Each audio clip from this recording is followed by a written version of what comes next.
Today we have more vintage electronics, and this time we have Mercedes. So we have a few different bits and pieces here. This is the engine ECU, and these here are MAS modules. So these will come off a SL500, I believe. The car would have intermittent starting issues, eventually then getting to it wouldn't start at all.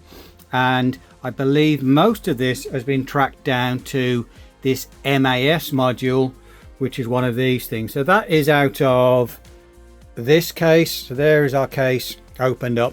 It's a very interesting kind of case. You've got this locking lever on the top, which as you twist it, it forces the module up and down. So I guess you latch these into some sort of a plug, you turn this lever and it jacks the module down and makes these pin contacts push into where they're going to go.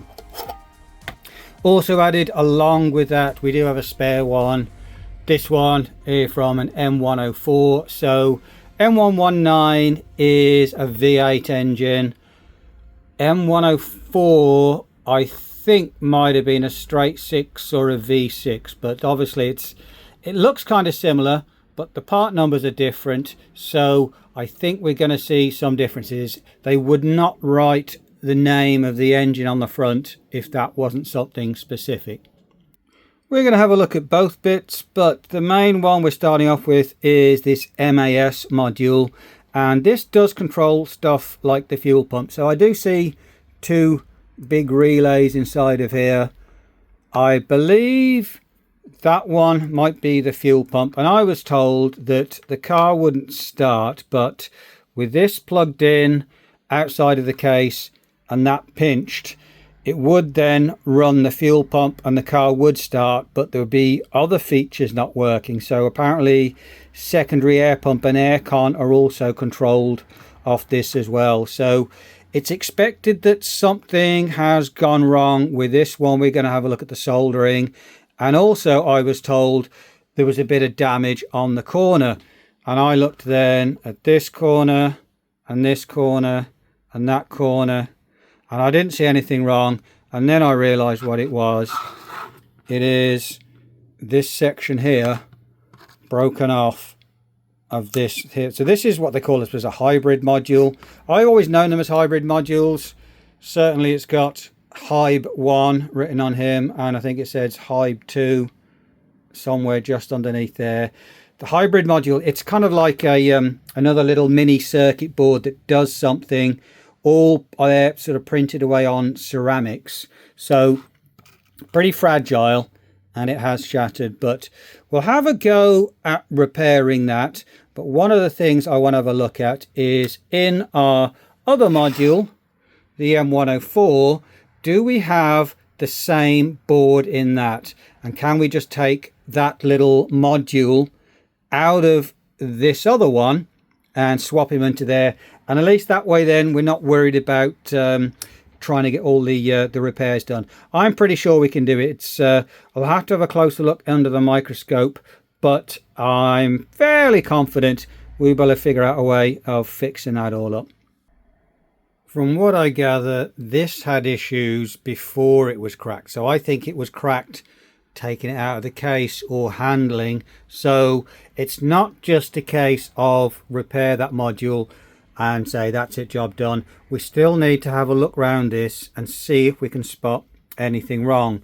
And it might be soldering. So there are some big heavy joints of these pin connectors, and some of them do look a little bit dodgy. So that's the sort of thing that I'm thinking about.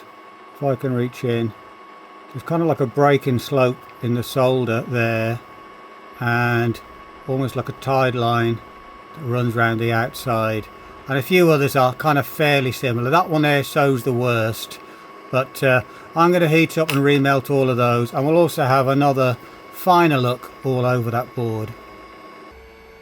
In fact, we are going to be out of luck on a repair, and let me show you why. So this little grey rectangle, that is a carbon film resistor. So that was done by putting some carbon down on here between that pad and this outer one that was the ground, and that little line there is where it's been etched with a laser to trim it to just the exact resistance that it needs to be. And if I move over to here, and if we can maybe get him to focus, that there is another carbon film resistor, and he's gone through, he's part of the crack, so there's not going to be any way of getting that to the whatever resistance that was meant to be. The rest of the traces, it might have been possible to fix and sort out, but with that trace gone, we've got issues. So plan B time then, we're going to get into our other M104 mass module and see what that's like. And this looks like it's glued in, but that's okay, that's not bad. Right, so that's just silicon in there, so he'll come out pretty easy, at least I hope he will. Yep, he's around all the edges. So let's cut our way. Oh, that's wonderful. Look at that, I'm tearing off chunks of this stuff. Let's get our way into this and have a look inside and see what we've got. Well, it looks like good news and bad news. So as I got part of that silicon out, I started to get a bit of a smell, and that was from here. So we can see a diode has burnt out and we've had a little bit of scorching there. But from what I can tell, that module on the back does look the same as the one that we've got. So if I line them up, we can't see too much, but I believe we have the same kind of pattern. So I think those might be the same. So I'm going to have another bit of a look over this board, see what the differences are between them, and see maybe if there's any parts we could salvage off this one to swap into our other one. Well, generally they are very similar. There's a couple of little differences I spotted. We have a resistor in just there, which I'm pointing to, and over here we have a capacitor, and then on our burnt 6-cylinder one, this is a 0 ohm jumper instead of a capacitor, and here is where that resistor would have been. So a couple of minor little changes. There's a bit of silicon in there to get rid of. So there are some differences. I suppose the main thing would be in here. So this is going to be a sort of microcontroller, and that's probably going to have something baked into it. It's not going to be the kind of thing at this age, it's not going to be the kind of thing that's going to likely to be reprogrammable. So anyway, we wouldn't really need to swap that, hopefully, as we're going to trust that the other one is okay.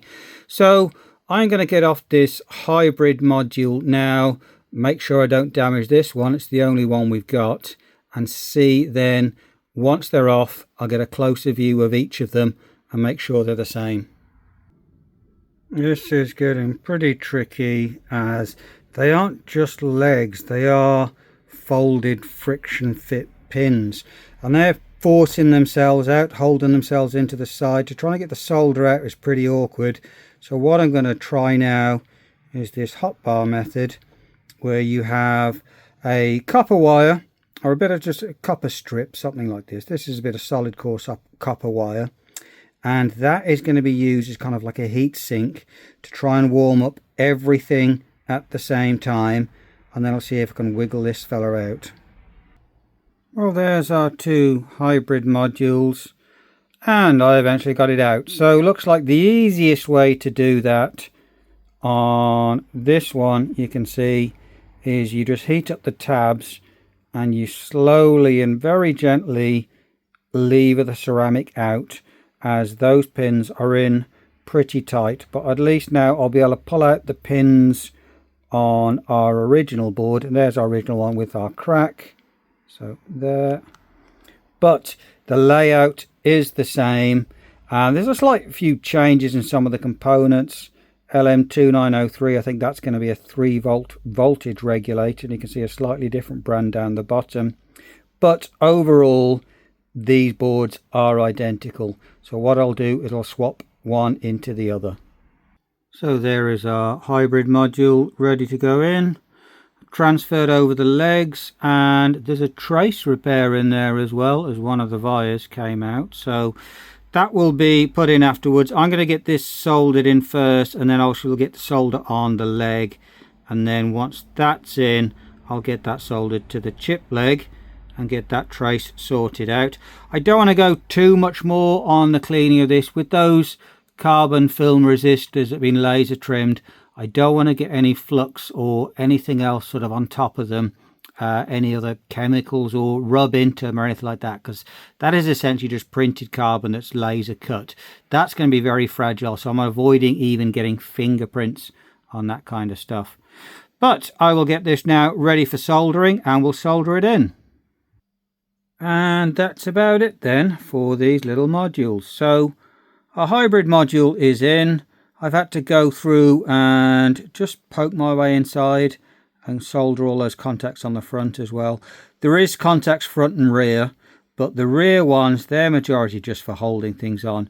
The majority of the interesting contacts are there on the front. So I've had to go through, make sure, got a little dab of solder on those.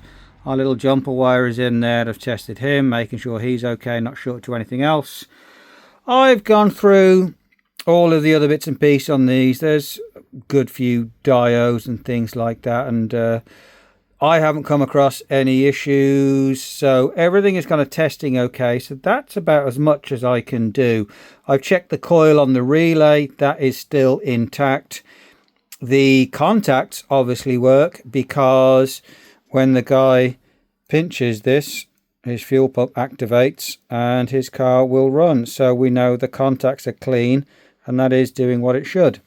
So now time to move on to the engine ECU. So here it is. It's a cute little thing. This one is a Bosch, I believe it's a KE Jetronic. We see the KE written on it there and the part numbers, and that's something interesting on the side. So once we open it up, we'll have a look and see what that is, if that's anything interesting. It might just be a pressure release valve for ambient temperature. But we'll get the screws open now and have a look inside. So the big reveal, let's see what we've got. Okay, okay, we'll let go. And there more hybrid modules. Fantastic. So there we go. That's the insides. And let's have a closer look at some of this stuff. The owner has already been inside. In fact, he did mention these stickers. So he said it looked as if some of these had got pretty hot before. As we can see, that's kind of shrunk down a bit. Same on this one over here. And he was wondering, like, is that just age that does it, or is it alcohol? And I think he tried putting alcohol on it to see if it'd have any kind of similar reaction, but it doesn't. So who knows? That does seem a little bit odd that they have shrunk. He was asking, you know, could it be these things have got particularly hot or something like that? Now there is a smell. It's part vintage electronics, part sort of burning. So I'm a little bit on edge in case I do see something burnt. It's one of those smells, you only get it with sort of older electronics, but there is kind of a smell that's halfway between your regular electronics and burning. So I'm going to have a close look and see if I can spot anything wrong. 27C256, so those are going to be problems. And you can tell by the numbers as well, the Bosch numbering system there, 356949 and 948. So that's going to be a chipset of two particular chips that will come together as a pair. We do have what looks like two processors. I guess this one is going to be a processor. It's got a timing crystal, but this also has a timing crystal. So that means that that's going to be doing something clever as well. Nothing obviously burnt inside of there. So we're going to flip it over to the other side, and no one has been into the other side, so we'll have a look and maybe we might find something there.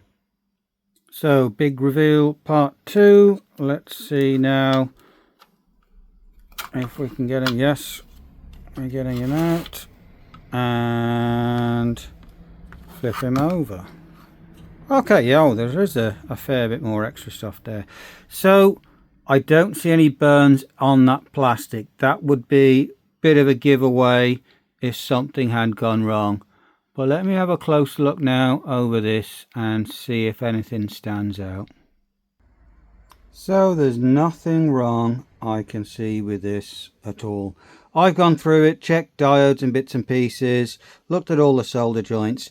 Everything there looks perfect. So I'm going to draw a line under this one and move back. The reason why I had this was the mass module wasn't activating the fuel pump, and it was a case of maybe the engine ECU was the one that wasn't telling it to come on.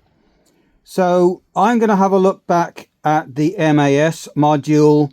I have sent by the customer this workshop manual, and that's something you're not going to pick up in Waterstones, so God knows how hard it is to get hold of one of these things. But that has the wiring diagrams in there for the mass module. I have had a look and there doesn't seem to be anything too clever. There is a diagnostic line in there that goes to HHT Win, which is an ancient Mercedes diagnostic program, sort of before the Star generation. But it seems to be fairly simple. There doesn't seem to be an activation in for the fuel pump. So I'm going to try and power it up and see if I get any reaction. So these are the points of interest. We have main power comes in on pin 1, main ground on pin 4. I think it's 1, 2, 3, 4. Then we have 2 switched ignitions, one here and one here. So there's also a couple of relays. This one I believe is going to be the fuel pump relay, or maybe this one.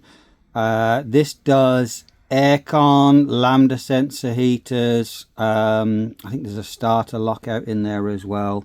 So I'm going to power up main power, ground, and hit some of these switched ignitions and see what we get in terms of stuff like current draw, and see if it's actually doing anything. I haven't got any push-on pins for these. In fact, those big ones, you wouldn't have anything like that size anyway. The smaller ones, I thought some of my Magic Motorsport stuff would fit, but they don't. So Captain tape around on these just to make sure they're not going to short against anything else. And let's first off see if we draw any power. No. So that's just you can see that obviously it's reading sort of 0 and 0.1. It's offset a little bit, so that is no reaction. So now the green one is another live, so let's go and try that. Nothing happening there. And our other one, let's get down, here's there, and oh, we are, yes, one. Right, let me get a better shot of that. Okay, so now we can see the relay as well, and if I come in very carefully, make sure I don't touch anything else. It's going a little bit crazy, but that craziness, that's debouncing as I move that lead around. It is just spiking it. I'm going to see if I can find a better contact for that.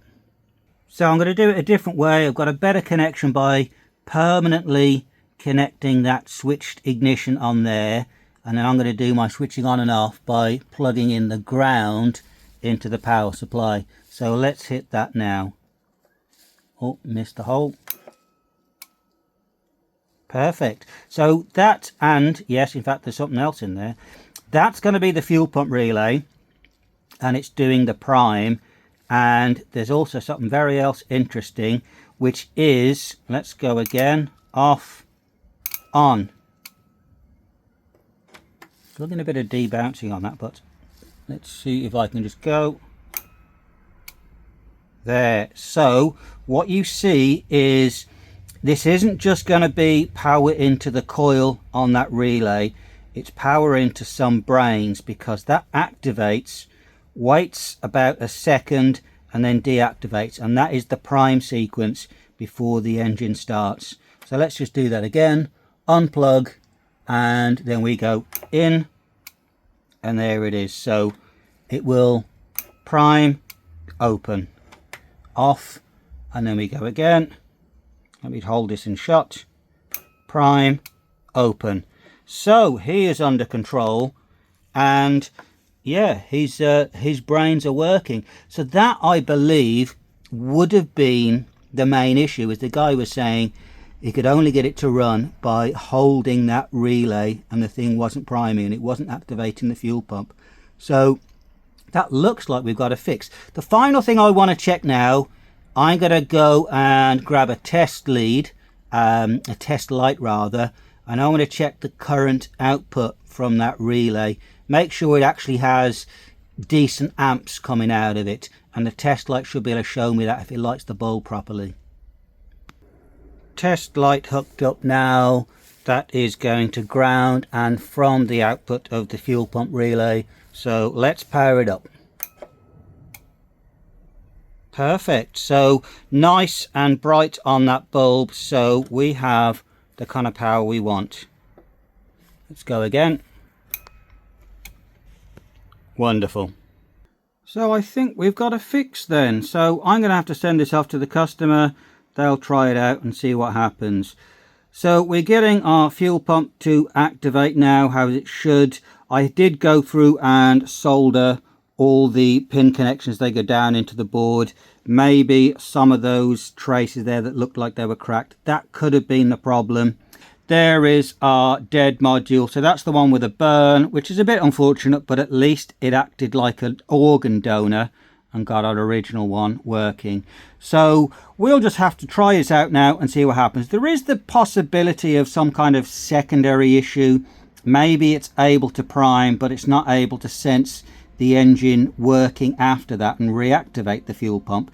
That's something I guess we'll just need to check on the car. For example, a crank sensor could cause some kind of an issue like that. If it's not getting a signal that the engine's moving, it might not reactivate that fuel pump.